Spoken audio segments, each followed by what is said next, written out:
नमस्कार दर्शक बंधु आपण को आम चैनल को स्वागत। आपणकर जदि मेष राशि होता है तेबे यह वीडियोटी आपण मानक पई बहुत अधिक गुरुत्वपूर्ण रही। यह वीडियो रे आमे आलोचना करिबा एही संक्रांति परठारु आगामी 15 दिन माने एही नवेम्बर मास 17 परठारु आपणक जीवन रे कौन घटित हेबाकु जाउछि। कारण यही 17 तारीख परठारु हेबाकु जाउछि एक महापरिवर्तन एवं सही परिवर्तन कौन आपणक जीवन में प्रभाव पकाइब एही वीडियो रे विस्तृत भाव में आलोचना करिबा। देखंतु दर्शक बंधु एही नवेम्बर मासर राशिफलटी विशेष भाव में एही शेष 15 दिनटी आपणक जीवन को बहुत अधिक प्रभावित करिब। कारण 26 तारीख दिन शुक्र करिवे परिवर्तन, 23 तारीख दिन बुधक चलन रे आसिबो बकरी मोड़, 27 तारीख दिन बकरी हेबे मार्गी शनिदेव। तेणुकरी प्रमुख ग्रह गुड़िंकर परिवर्तन आपणकर आगामी 15 दिन मध्य हेबाकु जाउछि। तेबे आपणकर केउ गृह रे हेबो एवं आपणको किभଳି फल प्रदान करिवे एही वीडियो रे विस्तृत भाव में आलोचना करिबा। ता सहित वीडियोर शेष भाग में किछिटा सहज उपाय मध्य आपणको दियाजिबो जहाँ आपणकर अशुभत्व को दूर करिबारे एवं शुभाशुभ फल को द्विगुणित करिबारे सहाय्य करिबो। सेतिपई आपण आम सह शेष पर्यंत जोड़ी होई रुहंतु। किंतु वीडियोटी आरंभ करिबा पूर्वरु जदि आपणकर भी मेष राशि होइथाए एवं आपण भी ईश्वर को आंतरिक भक्ति एवं विश्वास करती तेबे वीडियोटी को लाइक करंतु एवं कमेंट बॉक्स रे जय जगन्नाथ जय माँ लक्ष्मी अवश्य लिखि दियंतु।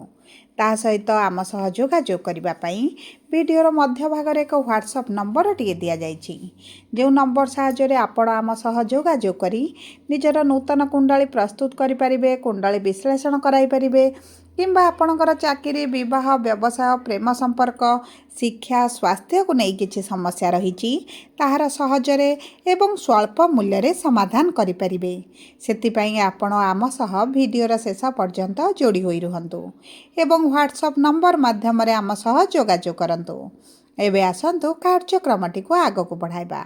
देखंतु एही नवेम्बर मासर आगामी 15 दिन मध्यरे 4टी प्रमुख ग्रहंकर हेउछि एक बड़ परिवर्तन एवं गोटे एमिति गोचर से माने करिवे जहाँ आपणकर गत 4 मास हेबो जो अत्यधिक करजरे अछंती, रोजगार रे कम देखा जाउछि, संपर्क रे आपणकर खटास आछिछि एवं एहा छड़ा बिना कारण रे खर्चर परिस्थिति एमिति बढ़ी जाइछि जे आपण एहा बुझी पारु नांति जे केते रोजगार कले आपणको अंटिबो।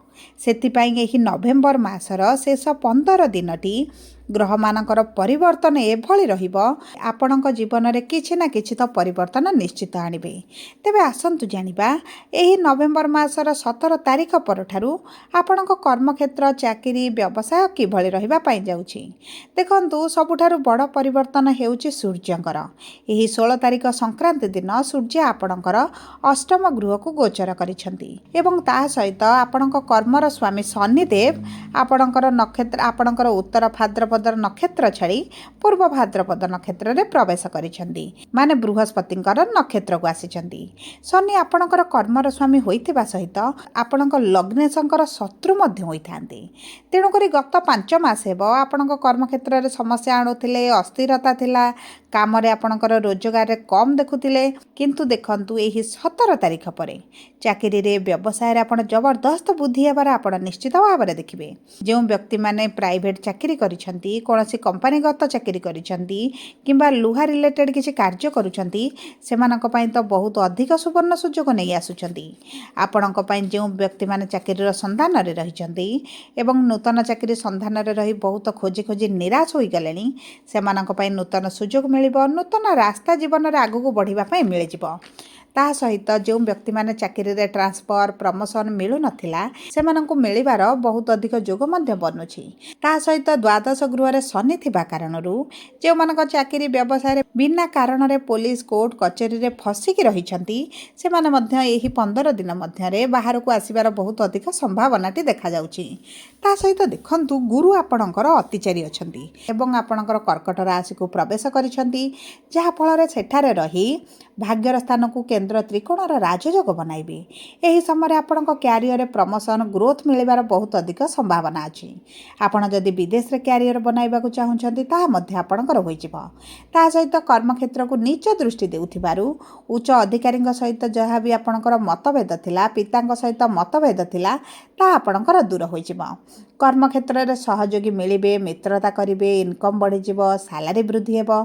ଏବଂ ଗୋଟେ ଇମ୍ପୋର୍ଟାଣ୍ଟ କଥା ହେଲା, ସୂର୍ଯ୍ୟ ଆପଣଙ୍କର ଯେଉଁ ସପ୍ତମ ଗୃହରେ ଗୋଚର କରିଥିଲେ, ମାନେ ନିଚରେ ରହିଥିଲେ, ଆପଣଙ୍କର ତାହା ସହିତ ଶୁକ୍ର ବର୍ତ୍ତମାନ ମଧ୍ୟ ନିଚରେ ଅଛନ୍ତି 26 ତାରିଖ ପର୍ଯ୍ୟନ୍ତ।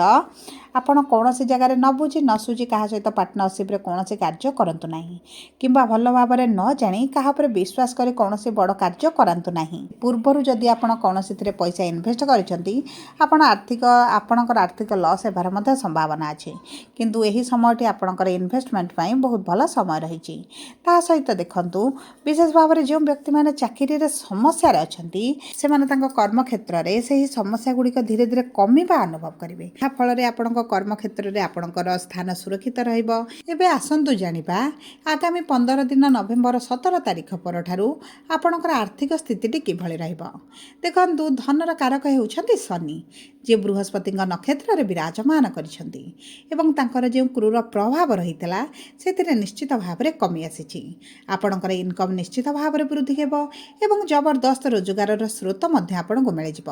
କିନ୍ତୁ ସେୟାର ମାର୍କେଟ, ଲଟେରୀ, ଟ୍ରେଡିଂରେ ଆପଣ ଯେଉଁ ଲସ୍ ଦେଖୁଥିଲେ, ସେଥିରେ ଆପଣ ମଧ୍ୟ ଧୀରେ ଧୀରେ ଉନ୍ନତି ଦେଖିବା ଆରମ୍ଭ କରିବେ। ଏହି ଆଗାମୀ 15 ଦିନ ମଧ୍ୟରେ ଶନିଦେବ ରୋଜଗାର ଆପଣଙ୍କୁ ବହୁତ ଭଲ ଦେବେ। କିନ୍ତୁ ଆପଣଙ୍କର ପ୍ରପର୍ଟିକୁ ନେଇ ଯଦି କୌଣସି କାର୍ଯ୍ୟରେ ଆପଣ ଫସି ରହିଛନ୍ତି, ସେଥିରେ ଟିକିଏ ସମସ୍ୟା ଆପଣ ଦେଖିପାରନ୍ତି। ନଚେତ୍ ଆପଣଙ୍କର ଯଦି ଅର୍ଥ କୌଣସି ସ୍ଥାନରେ ଫସି ରହିଥିଲା, ଆପଣଙ୍କୁ ତାହା ମିଳିଯାଇପାରେ। ଆପଣଙ୍କର ସରକାରୀ ସ୍ତରରେ ହେଉ, ସାଙ୍ଗସାଥୀଙ୍କ ମାନଙ୍କ ପାଖରେ ହେଉ, ଯେକୌଣସି ଜାଗାରେ ଅର୍ଥ ଆପଣଙ୍କର ଫସିକି ରହିଛି ତାହା ଆପଣଙ୍କୁ ପ୍ରାପ୍ତ ହୋଇଯିବ। ଆପଣଙ୍କର ଆର୍ଥିକ ସ୍ଥିତିକୁ ନେଇ ଆପଣଙ୍କର ବହୁତ ବଡ଼ ପରିବର୍ତ୍ତନ ଆପଣ ନିଶ୍ଚିତ ଭାବରେ ଅନୁଭବ କରିବେ। ଏବେ ଆସନ୍ତୁ ଜାଣିବା, ଆପଣଙ୍କର ବୈବାହିକ ଜୀବନ ବା ବିବାହର ଯୋଗ ଏହି 15 ଦିନ ଆପଣଙ୍କର କିଭଳି ରହିବ। ଦେଖନ୍ତୁ, ଆପଣଙ୍କର ରାଶିର ବିବାହର କାରକ ଗ୍ରହ ହେଉଛନ୍ତି ଶୁକ୍ର। ଏହି ମାସରେ ମଙ୍ଗଳଙ୍କର ଦୃଷ୍ଟି ମଧ୍ୟ ସପ୍ତମ ଗୃହରେ ରହୁଛି। ଆପଣଙ୍କ ସମ୍ପର୍କରେ ଯେଉଁ ମତଭେଦ, ମନମାଳିନ୍ୟ, ଝଗଡ଼ା ଭଳି ପରିସ୍ଥିତି ଦେଖାଯାଉଥିଲା, ସୂର୍ଯ୍ୟ ନିଚ ସ୍ଥିତିରେ ଥିବା କାରଣରୁ ସେହି ସବୁ ସମସ୍ୟା ଗୁଡ଼ିକ ଆପଣଙ୍କର ଦୂର ହୋଇଯିବ। ବୁଧ ଆପଣଙ୍କର ସପ୍ତମ ଭାବକୁ ଗୋଚର କରିବା କ୍ଷଣି ଆପଣଙ୍କର ମିତ୍ର ରାଶିରେ ରହି ବୈବାହିକ ସମ୍ପର୍କରେ ସୁଧାର ଆଣିବେ। ଯେଉଁମାନଙ୍କ ବିବାହ ହେଉନଥିଲା, ବିବାହ ମଧ୍ୟ ହୋଇଯିବ। ଯେଉଁମାନେ ଦ୍ୱିତୀୟ ବିବାହ କରିବାକୁ ଚାହୁଁଥିଲେ, ଦ୍ୱିତୀୟ ବିବାହ ମଧ୍ୟ ହେବାର ବହୁତ ଅଧିକ ସମ୍ଭାବନା ଅଛି। ଶାଶୁଘର ସହ ସମ୍ପର୍କରେ ମଧ୍ୟ ଆପଣଙ୍କର ସୁଧାର ଆସିବ।